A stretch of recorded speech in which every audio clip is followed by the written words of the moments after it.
Bien, novedades en la causa de La Morsa, entiéndase Aníbal Fernández. Amplió la declaración La Nata con doble T y a la vez abrieron una nueva causa penal contra el jefe de gabinete por manejo irregular del Registro Nacional de Armas, del RENAR. Martín La Nata con doble T, acordate quien declaró en Periodismo para Todos, complicó más a los hermanos Zacarías en la causa de la efedrina. Los hermanos Zacarías no es un grupo de folclore, sino que los hermanos Zacarías estaban muy vinculados a Néstor. Uno de ellos era quien le llevó durante años la valija a Néstor, y ambos están imputados por maniobras vinculadas al tráfico de drogas. Nico. Rubén Zacarías, alias El Petizo, no solo estaba vinculado a Néstor, sino a Cristina. Yo, como acreditado de crítica en la Casa Rosada y después viajando en Clarín cubriendo giras presidenciales, lo vi con mis propios ojos y hasta después me lo cruzaba porque vivía cerca en el barrio. Él le llevaba el teléfono y la cartera a la presidenta de la República. Por eso Cristina, en un acto público, creo que en cadena, defendió a Aníbal Fernández, cosa que nunca jamás hizo con Vudú.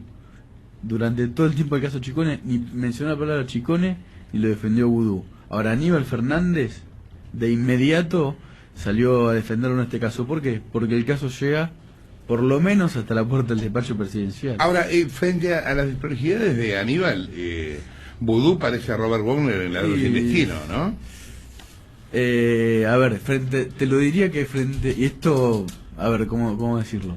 Fue más prolijo, entre comillas, entre el zafarrancho que hizo, que, por ejemplo, la propia presidenta de la República con alguna de sus empresas. Claro. Esto lo estoy diciendo en serio, soy objetivo. Yo dije hace años también en serio que tomaran, aunque sea los fines de semana, cursos con los menemistas. Porque los menemistas, es cierto que han robado menos en función del volumen, del monto, pero han sabido hacerlo mejor. De lo menos que uno puede pedirle a los tipos, ya que nos roban la guita nuestra, es que por lo menos aprendan a hacerlo. A ver, te doy un ejemplo. Las empresas Vudú eran muchas, obviamente, truchas, su enriquecimiento es evidente para la justicia, pero sus sociedades estaban en sedes que existían, con directorios que nosotros tuvimos que averiguar un poquito quiénes eran la persona para desentrañar la trama de su fortuna o de su patrimonio. Ahora, por ejemplo, hay una empresa que se llama Como S.A., que está declarada por la Presidenta de la República en sus declaraciones juradas desde el 2010, que no está en ningún lado, que no figura en ninguna parte, vas a los lugares, las direcciones no está, y ella la sigue declarando como le da ganancias.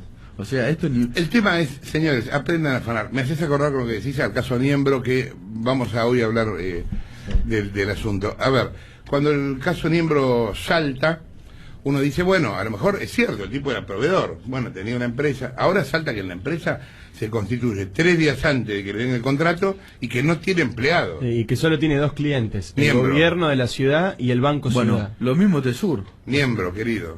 Otesur Néstor lo compra el 7 de noviembre. 3 días después se lo alquila a Lázaro. Se lo alquila sin empleado por Lanceto, está comprobado. Y Lázaro le empieza a pagar 5 millones de pesos por un hotel que daba de ganancia. Con los hoteleros anteriores, 500.000. Bien, con quien laburamos en Periodismo para Todos todo el asunto de efedrina es Rodrigo Alegre, que está en línea de teléfono. ¿Qué tal, Rodrigo? ¿Qué haces, Jorge? ¿Cómo estás? Contame, ¿qué dijo La Nata con doble T? La Nata declaró 3 veces, una con el fiscal Policita y las otras 2 con María Servini Curia, y tiene que declarar una tercera vez. Cuando declaró con el fiscal Gerardo Policita, Policita lo investiga a Aníbal Fernández por una causa que inició Elisa Carrió por encubrimiento del narcotráfico. Ahí, cuando lo estaba indagando Policita, Martín La Nata contó que él otorgaba permisos de portación de armas de manera irregular a un montón de personas por orden de Aníbal Fernández. ¿Qué era lo que decía? Que Aníbal Fernández le decía, bueno, vos tenés que conseguirle la aportación, que no es algo sencillo de conseguir, a, por ejemplo, él dice, a José Luis Manzano, a la prima de Aníbal Fernández, a Federico Domínguez, el presidente de la Cámara de Casación Penal, de la provincia de Buenos Aires, ¿no? Se le tenía que conseguir portaciones a un montón de empresarios y personas conocidas. ¿Qué es lo que hacía Martín Lanata por orden de Aníbal Fernández? Iba hasta el domicilio de ellos, se juntaba, si no, en algún lugar cerca de sus domicilios, le tomaba las huellas y les daba en un servicio de delivery de portación de armas en su propia casa. Recordame, Rodrigo, Aníbal dice que nunca lo vio, que no lo conoce. Aníbal dice que nunca, claro, que nunca lo Ahora, vio. es muy audaz de parte de Aníbal decir eso porque debe ser muy fácil probar que se conocen.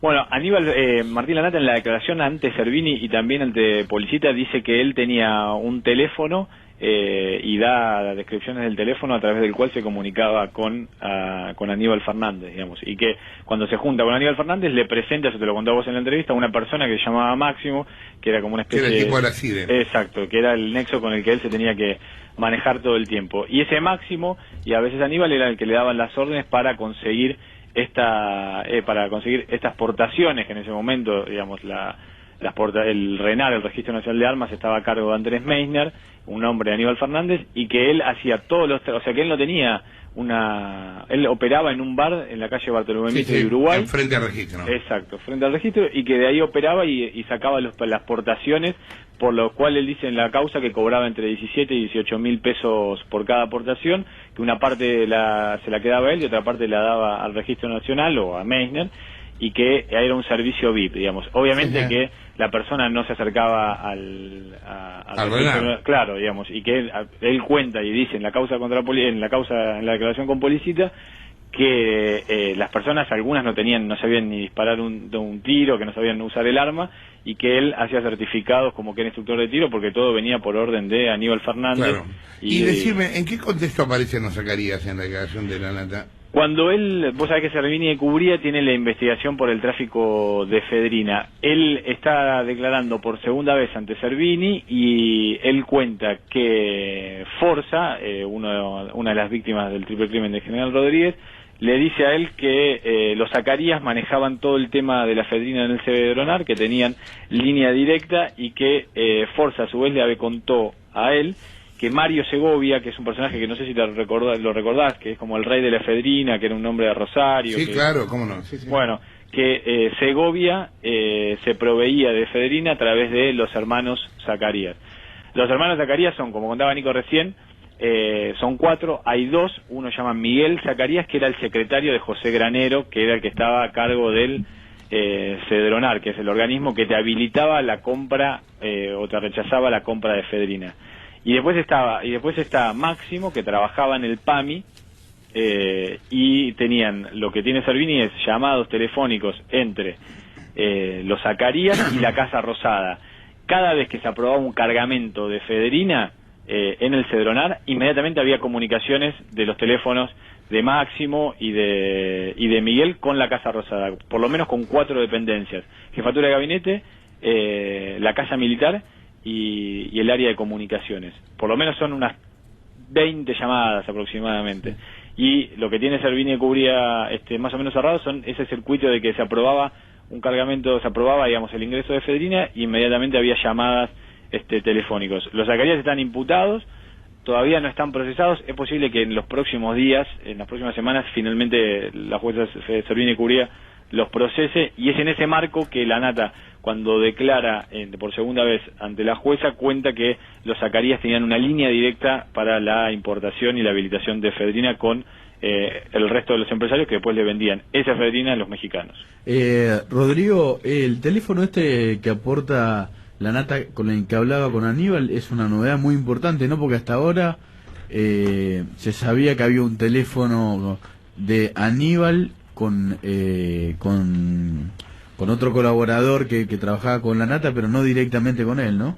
No, claro, él lo que decía, lo que cuenta en la declaración es que él tenía que había un teléfono, creo que dice la marca Samsung, no recuerdo ahora si, creo que dice las últimas cifras del número, no llega a decir bien todo el número porque no lo recuerda, pero que había un teléfono que era con el que se conectaba todo el tiempo con Aníbal Fernández, además de esas llamadas de las que vos referís, que son las de un secretario de Aníbal, que es Alejandro Gencastóforo, con él, ¿no? Sí.